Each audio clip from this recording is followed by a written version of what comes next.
Hello, children. How are you today? Now let's start today's new model 1, hobbies and leisure. Free time activities. Қайырлы күн балалар. Бүгін біз жаңа модуль бастаймыз. Яғни хобби және бос уақытта айналысатын іс-әрекеттер, сүйікті істеріміз жайында. Және де бүгінгі бірінші сабағымыз біз бос уақытта айналысатын іс-шаралар деп аударылады. Сабақтың соңына дейін менімен бірге болыңыздар.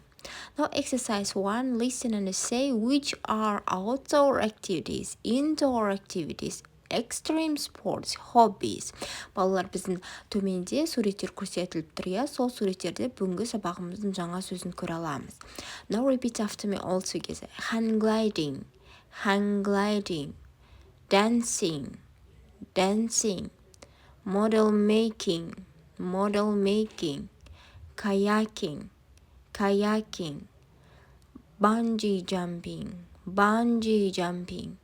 rock climbing, windsurfing, collecting seashells, snowboarding.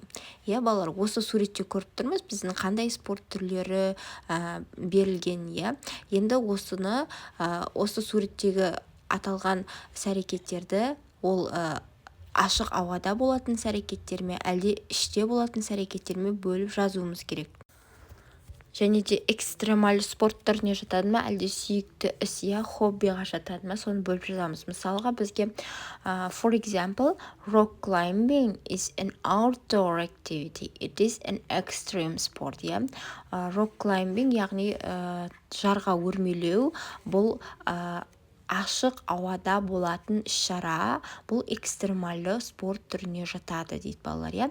Осылай толық жазуымыз керек, осы барлық спорт түріне жазып, мен сіздерге дұрыс нұсқасын қалдырдым. Сол дұрыс нұсқадан тексеріп алсаңыздар болады балалар. Осылай спорт түрін жүктеп жазуға берілген бірінші тапсырмада. Next exercise 2, use the phrases to complete the sentences.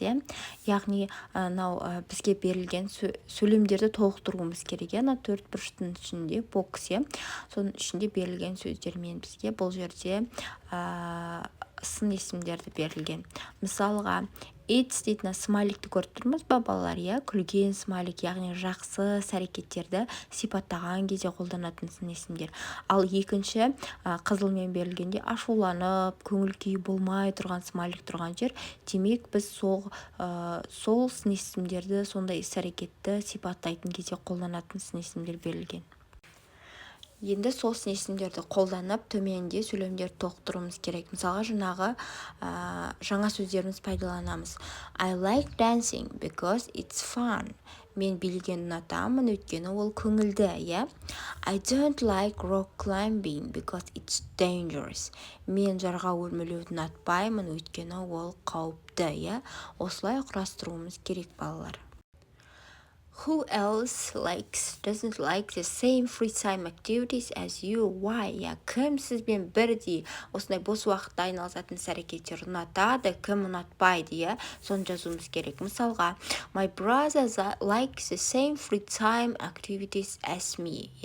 My best friend doesn't like the same free time activities as me.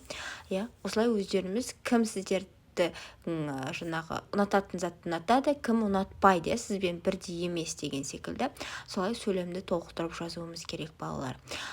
Балалар, бүгінгі сабақ осымен аяқталды. Егер де сіздерге сабақ ұнаса, каналға тіркелуді ұмытпаймыз. Және де сіздерге қайырлы білім болсын. See you soon. Enjoy your study. Goodbye, children. See you next lesson.